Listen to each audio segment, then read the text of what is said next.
Данашнoj епизоди pričamo o finansijskoj pismenosti. Za početak, hoću da ti postavim 3 pitanja. Prvo, da li znaš koliku kamatu plaćaš na svom kreditu ili kreditnoj kartici, ali tačan procenat ne otprilike. Drugo, ako sutra dobiješ otkaz ili nisi u mogućnosti da radiš i zarađuješ, koliko meseci možeš normalno da živiš bez prihoda? I treće, da li znaš koliko je vredela tvoja ušteđevina na računu u banci pre 3 godine u poređenju sa danas, uzimajući u obzir inflaciju? Ako si bar na jedno od ovih pitanja odgovorila ne znam ili nisam baš sigurna, nastavi da slušaš. Šta je finansijska pismenost? Ako bi pitala Google šta je finansijska pismenost, dobila bi nešto otprilike ovako. Sposobnost razumevanja i primjene finansijskih veština, uključujući upravljanje ličnim financijama, budžetiranje i investiranje. Ili prevedeno na ljudski jezik, finansijska pismenost je sposobnost da razumeš šta se dešava s tvojim novcem i da donosiš odluke koje rade za tebe, a ne protiv tebe. Hajde da vidimo šta to zapravo znači u stvarnom životu. Finansijska pismenost je kad ti banka ponudi novi super povoljni paket, a ti znaš da pročitaš sitna slova i da prepoznaš da li je to za tebe ili nije pre nego što potpišeš. Finansijska pismenost je kad razmišljaš o kreditu za stan i razumeš koja je razlika između nominalne i efektivne kamatne stope. Znam da zvuči dosadno, ali nije kad shvatiš da ta razlika može biti i nekoliko hiljada evra ukupno koje platiš ili ne platiš. Finansijska pismenost je kad ti šef ponudi povišicu od 5% i ti znaš da li je to stvarna povišica ili je samo kompenzacija za procenat inflacije koja je ove godine 7%. U suštini, ako inflacija raste brže od tvoje plate, ti si zapravo dobila manju platu uz aplauz. Finansijska pismenost je kad znaš bar okvirno šta treba da uradiš da ne bi zavisila od države za 30 godina kad budeš išla u penziju. Finansijska pismenost ne znači da znaš sve o novcu i financijama, već da znaš dovoljno da postaviš prava pitanja i da prepoznaš kad neko pokušava da ti proda nešto što ti ne treba. Ako je novac igra, biti finansijski pismena znači da znaš koja su pravila igre. U teoriji svi mi imamo pristup istim informacijama o novcu, međutim u praksi i ne baš, jer u stvarnosti niko ne čita pravila.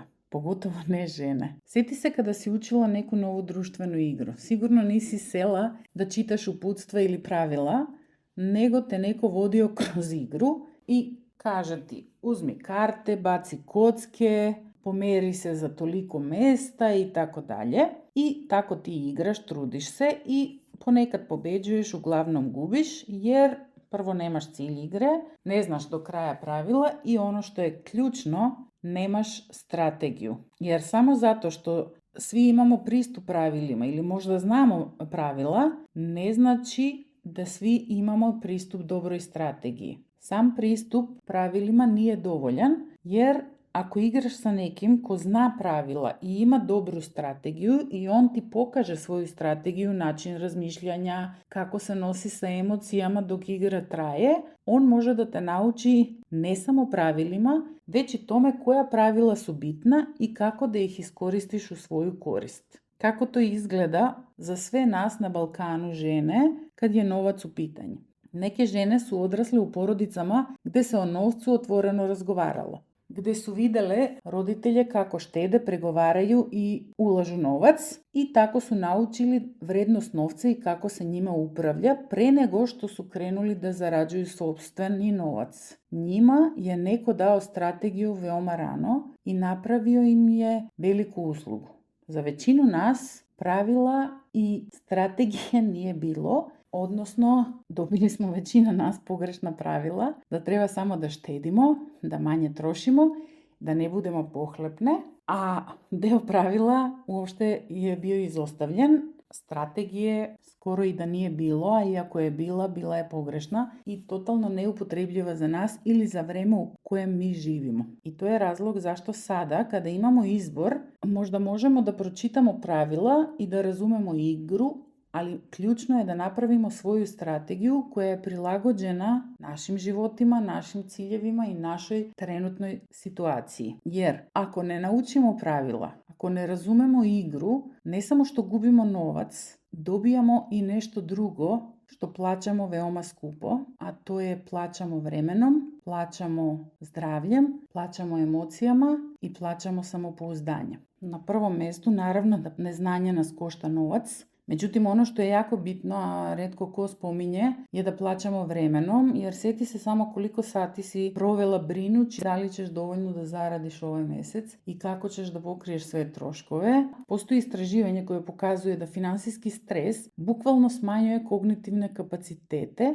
To je isto kao kad na laptopu otvorimo više tabova i u isto vrijeme radi puno programa u pozadini, tako da sve postane sporije. Tako i mi, dok brinemo o novcu, imamo manje mentalne energije za posao, za decu, za kreativnost, za sebe ili makar da nađemo način da povećamo prihode, da smislimo bolju strategiju ili da nađemo nekog ko će da nam pokaže pravi put. Također, neznanje plaćamo zdravljem jer izvor najvećeg stresa je novac, a hronični stres ima fizičke posljedice.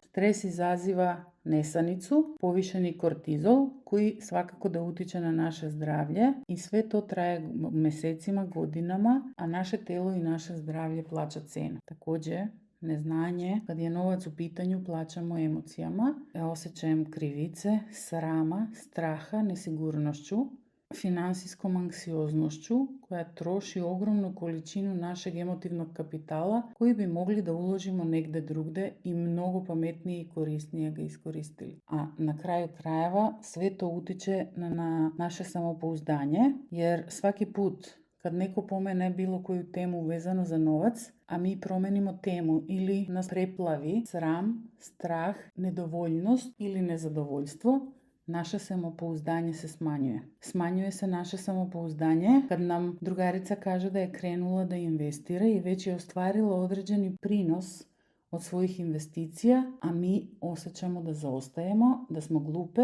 i da nešto ne znamo i da nam jednostavno ne ide. Ono što želim da kažem je da financijska teorija i samo znanje je najkorisnije kad se zapravo izloži kao konkretan i primjenjiv savjet za nas. Tako da umjesto da čitamo o stvarima koji bi mogle da se dese u nekom trenutku, najbolje je da od nekog iskusnijeg dobijemo informacije korak po korak i uputstva šta treba da radimo u skladu sa našom trenutnom situacijom, našim ciljevima i našim preferencama. Na taj način dobijamo uvide u one informacije i u strategiju koja je ključna za nas, bez da se zamaramo za sve ono drugo što možda u ovom trenutku apsolutno nam ne treba i ne znači. To je razlika između poznavanja pravila i posjedovanja strategije, a financijska strategija je zapravo ono što treba da učimo i čemu treba da se posvetimo. I za kraj imam još jedno pitanje za tvoj dnevnik. Sjeti se svoje posljednje financijske odluke koje si donela na autopilotu.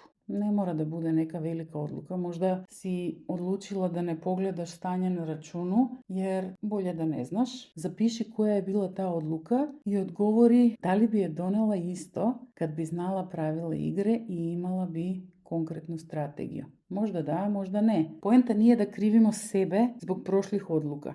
Poenta je da svaki dan, u svakom trenutku igramo igru svjesno. Čujemo se u narednoj epizodi.